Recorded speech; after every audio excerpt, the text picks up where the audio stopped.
1, 2, Yeah. 3, 4. Welcome back to the Immigrants and Exiles podcast, recorded at the Beachcomber Cafe in St Kilda. This is part 2 of Walter Goes to Italy.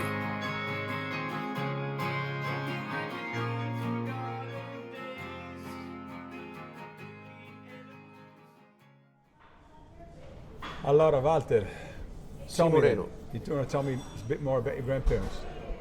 Yeah, the openness of Yeah. Italian society, despite all of the value systems that are sort of enmeshed together Yeah. and coexist, there's an openness which we don't have here. So I was thinking, for example, my nonna Lucia, we would do things like watch the news together. And on one occasion, she rather grumpily listened to an item about an uncle in the south, Calabria or God knows what, who had killed his 2 nieces. You mean One of these a relative scandalous- of yours? No. All right, the uncle had killed 2 nieces. In the news, and she Yeah. suddenly said, Walter, quella giù se copa sempre. Yeah. Those people down there, they're always killing Always each other. killing each other. And I said, Yeah. no, you can't say that. Yeah. She said, ma è vero. Yeah. It's true. Yeah, so there's kind of latent sort of racism, Yes. internal racism. Yeah. But a gentle sort of racism. It Yes. didn't mean that they were rejected people No. who came from down there. That's just what they did. Yeah, it's just what they did. Yeah.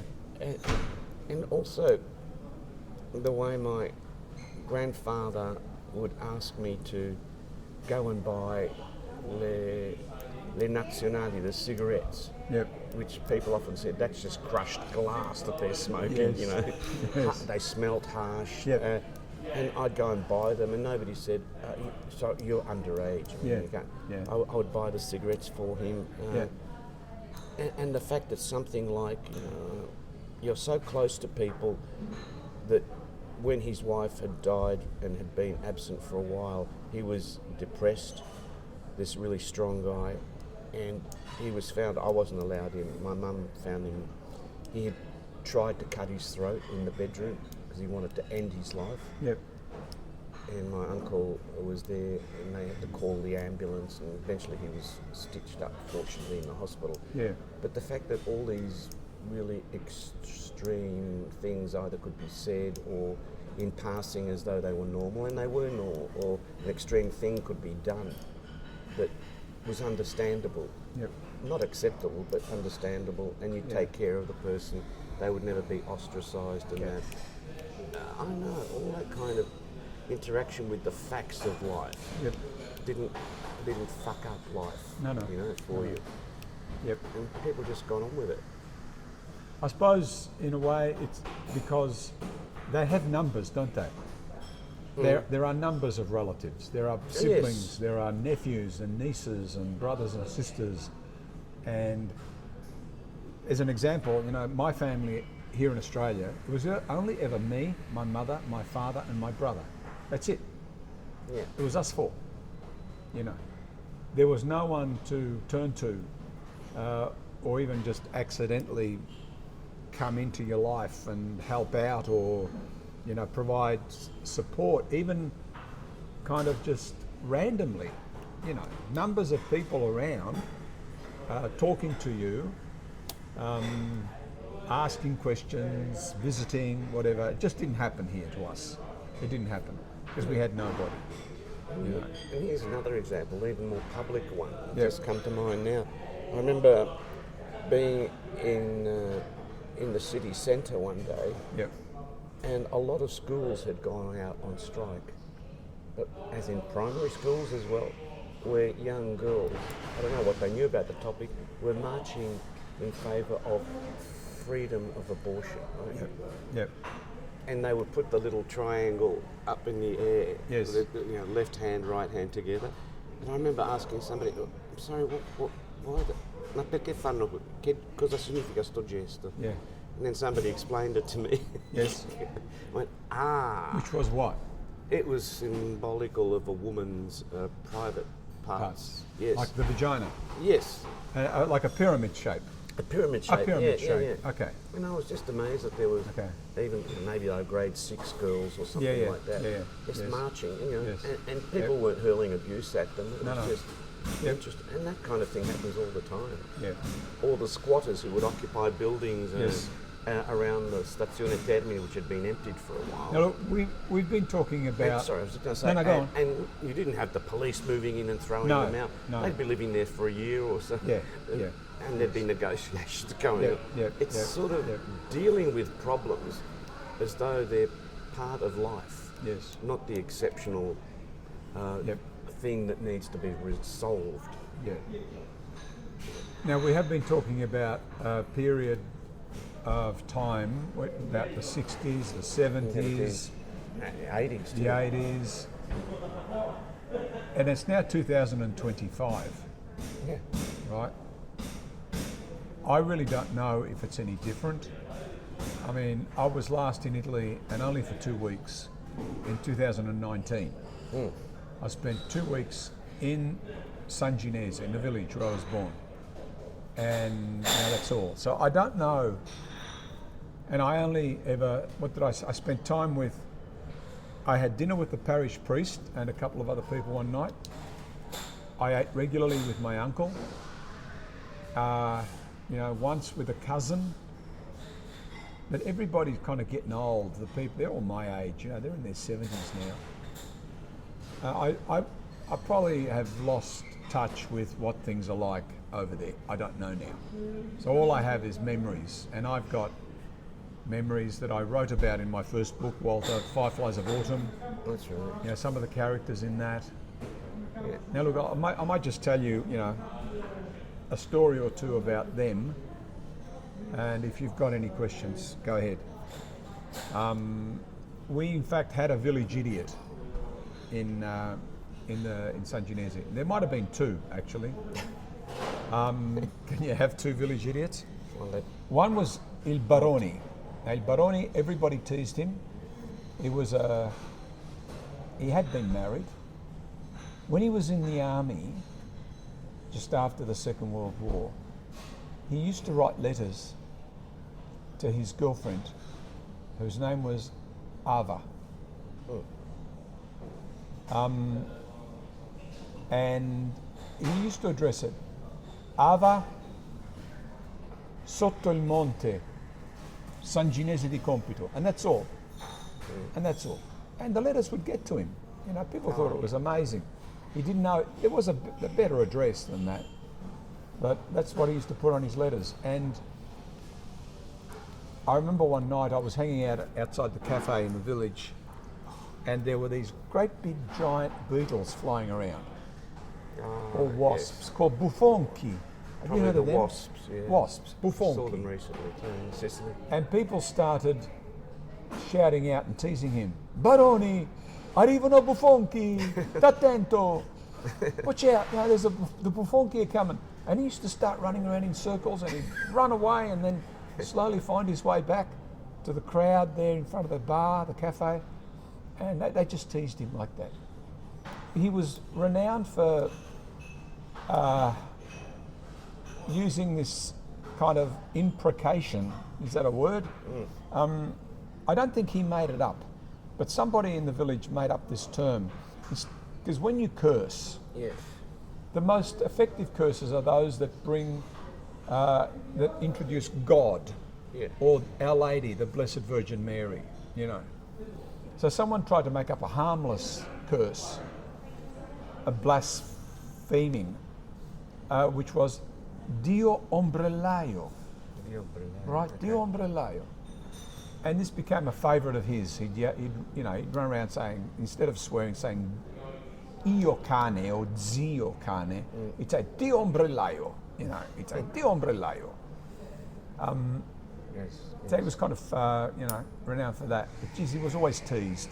But everybody loved him. They'd shout him a drink or play cards with him, or, that kind of thing. And what about this one here? I remember somebody here using it from Emilia Romagna saying, Porca loca. Oh yeah, porca loca's a good one. I Yeah, used to yeah, think, yeah. What are we going to do to Yeah. loca? Yes. You know, people would say, puttana la M.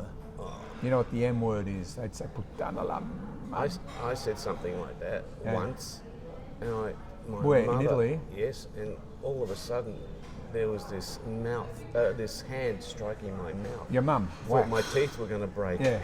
Your mum hit you. Yes. Yeah, for I not said, saying. Puttana la Yeah, I All know. the adults, especially in the Yeah. north, they'll swear like that. Yeah. Yes, but we don't. No. We don't do that. I know. Wow. Yeah. I mean, anyone who's interested can read about all the characters in my village in the Fireflies of Autumn. That's why that particular book is worth reading. It's not got the grotesques that the second book has got in it. No. But there's a lot of weirdness in the There is. individuality of people. The characters are amazing, and essentially they're true to the character of the character. You know, like my grandfather, who was so strong. He was such a hard worker. You know, he was working in Corsica because he used to go to Corsica seasonally to work, and he was digging up a field on one occasion with a shovel. Instead of a plough and a horse or something, he had a shovel. And the owner came over and told him to stop. He wanted him to do something else. You know, just stop digging up this field now. And my grandfather just kept going because he loved it so much. You know, and he was confronted by the landowner who said to him, "Stop digging up this field. I'm going to shoot you and splatter you against that tree over there." You know, because he was such a hard worker. He caught a couple of cows trespassing on one of his fields once. He shot him. He didn't shoot them. Oh. The owner was nearby. He went over to him, broke his nose, and told him to take the cows home, get them out of his field. These are the big white Tuscan cows called Chianine or something, I think. Big white ones with horns. But then he was so worried that he'd hurt the guy that he got his brother-in-law to go to the nearby village to see if the guy was all right. That story about the ability to sort of resort to physical action Oh yeah. without being intimidated reminds me of another story about my grandfather, Yeah. which explained his toughness. Yes. God, he looked like a gnarled old piece of bone. Yes. You know, you'd break your teeth on if you tried to bite him. Yeah. And he had gone to a deli to buy some food to take home. Yep. I Now guess the from where deli he would worked. be the pizzeria. Yeah, I don't know, because there was a time when I wasn't around. Yeah. That's what they call them, pizzeria. It's what we call a deli. Yeah, go on. And Or la salumeria even. Go on. it had to be, yes, a place Yeah. like that, because he put his bike against the shop window. Yeah. He came out with whatever he bought, and he was being fined by a vigilante, by Yes. a local cop. Yeah. And he tried to discuss the matter politely with him. Yes. And the guy was refusing to Yeah. chuck away the fine. And an altercation ensued, and my grandfather broke his jaw.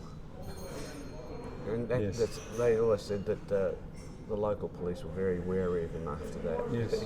And this is, I don't know if it was in Rome or it was up north, but Yeah. and I think, yeah, because he terrified me when we played cards. Yes. And when I won, and it seemed to be in my mind quite frequently, maybe he Yeah. let me win, Yeah. his tongue would come out like a Maori doing a haka.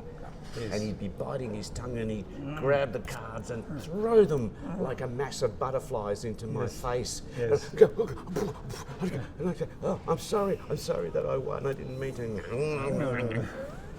He used to enjoy scaring me like that. Look, this physical business, reacting physically, I mean, it happened to my dad. My dad, as a young man, he was a great dancer. He used to go to all the local dances, Yes. pick up girls, dance with them, teach them to dance and whatever else. One night he was dancing with the wife, this woman who ran a little cafe and ballroom in a nearby village. I bet she. He danced with her all She bloody night. married? She was. She was married. No, that's She was playing married. with a hand grenade. Her husband, she was an ex-soprano. She used to be an opera singer. And He brought her the voice husband out. was a carabiniere. No, I'm looking for trouble. Okay. My dad told me this story. He danced one time too many. Oh, with this biscaro, ma woman. che fai? Biscaro is correct. The carabiniere husband comes up and punched him several times. Every punch, he got him closer to the door and the street. He punched him 3 times, and my dad finally fell out into the street. Now, He my didn't fight back. well, my dad was like 18 years old. Right. This is a grown man of 40, and he's a carabiniere, you know. Yeah. Could have arrested him. He just bashed the shit out of him. But yeah, my grandfather too was known, punched this guy in the face, broke his nose when the cows were found trespassing on one of his fields. And then just a lot of physical work. You know, the barrels of wine that he shifted around, the damigiane, you know, the big glass flagons, the demijohns, I think they're called in English. You know, it's a Persian word, by the way. It comes from a Persian word via French, That's where Ali Baba would damjan, but from Persian to French damijan. Italian. Anyway, demijohn. And now a musical interlude. The song you're hearing an excerpt from is Runaway by Walter Musolino and Davide Musolino. You can hear the entire song at the end of today's podcast. Enjoy!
You know, they also went through the war, and there was a lot of physical stuff in the war. My uncle was rounded up with a bunch of other young men from the village.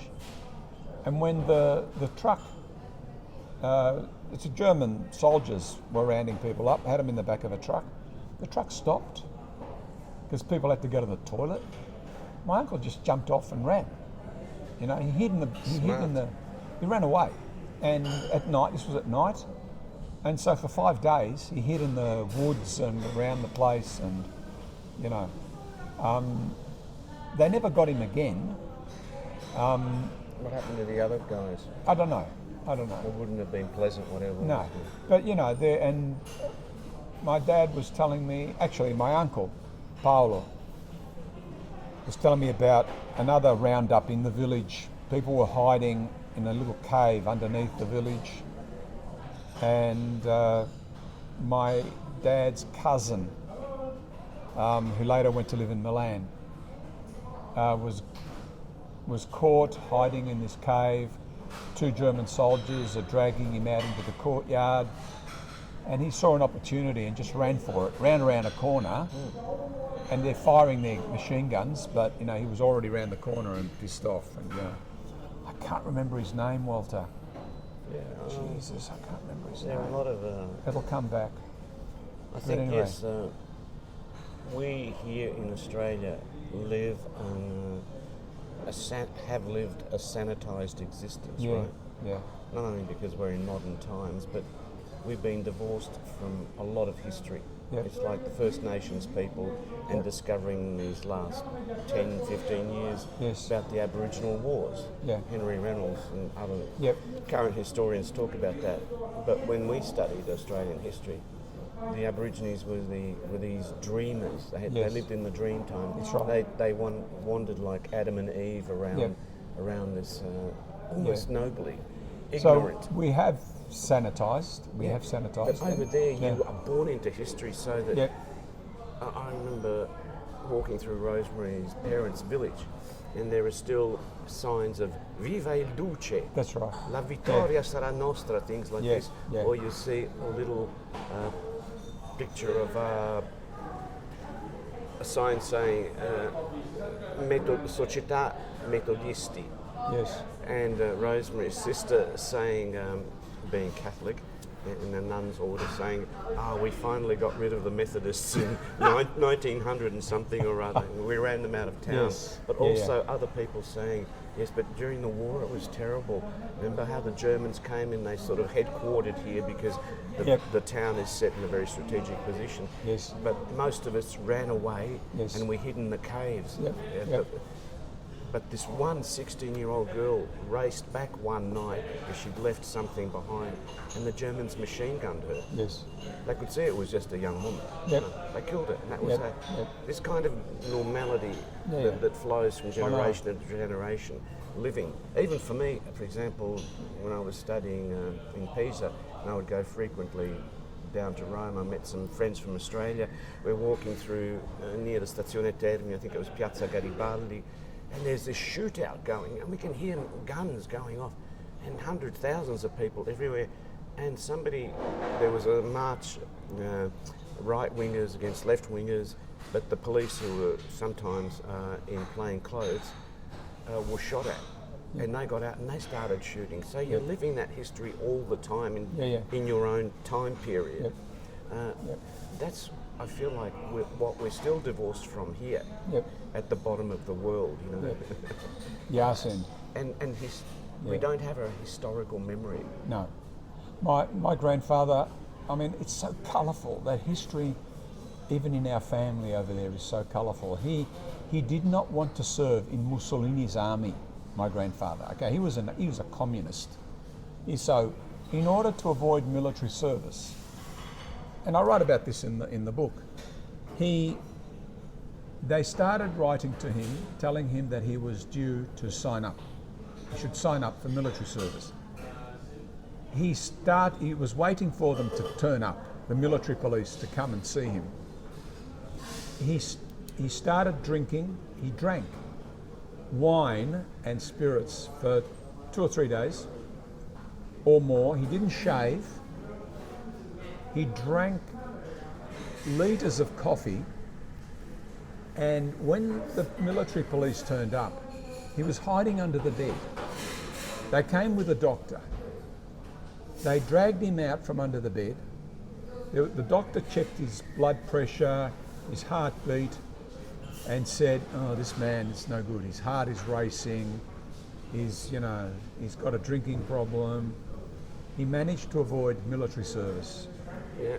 What he did he managed to get a job which was considered war service as a security guard in a nearby factory where they were making military aircraft. Yeah. So as a security guard, he was exempted from actual, combat duty, military service. So he did that. I mean, these are the things I have in my family, which is amazing. And things that I've even inherited. So let me think of two. Yeah. Rosemary's father was had guard duties in Rome during World War II. But as soon as the Allies landed, he took off. Yes. dumped his uniform and his rifle and whatever, Yeah. and made it back to the Abruzzo. Yes. And because of all the turmoil, nobody was going to follow him. Yeah. He couldn't wait to do that. And one of my brothers-in-law, Giovanni, was carted off by the Germans to work in a factory, Yes. armaments factory, and he described sometimes to me, unsolicited, so that the brutal nature of the existence was such that they were not allowed to supplement their meagre Yes. meals with even a potato, a raw potato that might have fallen off the back of a truck. If the Germans saw them picking up something, they would shoot somebody. Yep. And he said they weren't allowed to start work until the alarm went off in the factory. If somebody started early, they'd be beaten. Yep. If they didn't stop when the alarm went off at the end of the day, they'd Yes. be beaten. Yeah. And this becomes part of an inherited memory. Yes. That affects you as well. And then I also think when my father came to visit me in Pisa when I was studying, and he met La Direttrice, the lady in charge of the college. Yep. The principal was. The principal. Yeah. Well, my English fails me. Yeah, I know. sometimes. That happens. Yeah. He started an argument, didn't he? Because he was talking about Mussolini, Yep. who had personally intervened to get him his first pair of prosthetics. Yep. And he started arguing the case of fascism, Yes. as if he'd ever been in the army, which he hadn't, or ever been a member of a political party, which he hadn't. Yep. And her father happened to have been a socialist stroke communist senator in the Italian parliament. Yes. And they had this stoush for about 10 minutes. And I'm saying, Dad, stop, will you? You're talking about something from 40, 50 years ago, What's it? No, ma no, bisogna rispettare il mio punto di vista. But you're actually disrespecting hers because you're getting upset because she's not accepting yours. Still, Sorry, and she was No, saying no, that her father got beaten in the streets Yes. by the black shirts Yep. because he was marching with a group of comrades, for the left-wing cause. Yeah. Yeah. So, you're in the midst of history all the time. Yep. There, But I've always liked the pragmatic attitude that Italians have to extreme situations like that. I mean, the fact that my grandfather refusing to serve in the military during the Second World War. I mean, here he would probably have been considered a traitor. Yeah. But there, he thought, no, I don't want to go. They'll send me to the Russian front. I'll die, or I'll lose a foot, or some toes. as a lot of them did. In the snow. I'm not going. I don't want to serve in the military for this corrupt, extreme government, which is Mussolini's fascist government. I'm not going to serve. No way. And he didn't consider himself a coward. The people around him didn't consider him a coward. He thought, I'm staying here, I want to work and look after my parents who are old, and my wife and my children. He had, my mum was a few years old when the war ended.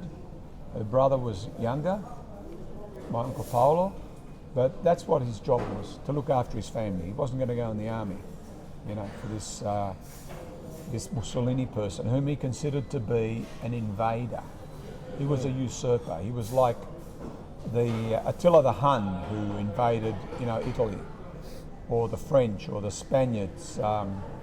These were people who came in and occupied and changed the laws and the rules, and you just go along with them for a while until they get replaced, that kind of thing. So a very pragmatic approach. And we make fun of Italians. You've heard the joke about Italian army tanks? Yes, they have 5 years They have 5. For reverse. That's right. I was told that joke Yeah. when I refused to go for the second retreat Yes. after the first retreat Yeah. that I was sent on. And this was in year 11, and Brother McKenna told this joke about Italians. Yeah. He was my physics teacher, Yeah. principal of the school at Yeah. St. Kevin's. Yeah. And that really upset me. So it was their way of telling you were a wimp for not wanting to go on the retreat. There were a few of us in the class who Yeah. didn't want to go on this retreat. Okay. some years later, after Yeah. I'd left the school, I heard that he was married and had kids. Okay. So he chickened out too. Yeah, I don't know. Yeah, The hypocrisy of it, you know. I know. I know. maybe- Whereas I just saw it as this was a very pragmatic approach to life. You've got your priorities. And that Yeah. is one of the unfortunate benefits of a country, a people living through historical turmoil. Yeah, They come up, it's in your DNA, they Yes. come up with a way Yeah. of living and surviving, Yeah. you know, while still finding their value system. And here it's sometimes called corrupt Italian governments and Yeah. officials and that. Yeah. No, it's how you survive. that's right. Yeah, because Italians have often had to survive in spite of the government. That's right. You know, they had to find their own way through. Yeah. You know, you call it corruption, networking, nepotism, you know, whatever. Even And sometimes it's not nice. You know, it's not nice. But you know, they've had to make do under various kinds of invaders. yeah, You know, who wanted to impose other value systems on them and other laws and so on. And yeah, the same thing in reverse applies here. If, for example, with me involved in music, yeah, you try to come up with innovative, it's hardly original, innovative ideas locally for how to promote real-time music Yeah. for the people in nelle piazze, Yeah. in the town squares. You Yeah. know, you start to have regulations quoted to you Yeah. about the noise level, and they come along and they measure your noise level. Yeah. Say, oh, this song was fine up till this point here, and then you had 5 seconds where it went. So you've got to be careful. Yeah. So you're on tenterhooks according, again, to this penal attitude to any activity that marginally defies some regulation or some law. And the same thing applies in reverse if I go and present that same idea, which I did this year, to the Comune of Palombaro, Yeah. saying, I can see that your population is growing again. Americans, Canadians, English, Romanians have moved in. They're starting to rear families here. You want to relaunch the town and give it a higher cultural profile, make it the hub of a lot of activity. How about we do this with music concerts next summer? Yep. Put a proposal to the town council. They say, that sounds like a great idea. Well, let's keep in touch when you're back in Australia. So I'm working on that behind the scenes. I think, I put this proposal to councils here. Yeah. And I go, yes, but that stage is really reserved for community. Yeah. I go, yes, this is a community activity. No, but you see, that particular club or that association, they use it sometimes. And then you think, but most of the time the stage is empty. What's Yeah. wrong? Yeah. Oh, well, Yeah. it costs so much, of course, to hire it. Yes. But excuse me, it's provided for by government funds or community funds. Yep. Why are you still trying to make more money from it? Charging the community, and all these issues are all the time, trying to control things. Yep. you know. Yeah. Whereas there, because of the fact that for millennia people have had to learn how to survive, Yep. you're born into a system of survival, Yes. and you can prosper under it. You have to make some compromises, but they're not bad compromises. They respect the complexities of human nature. We don't here.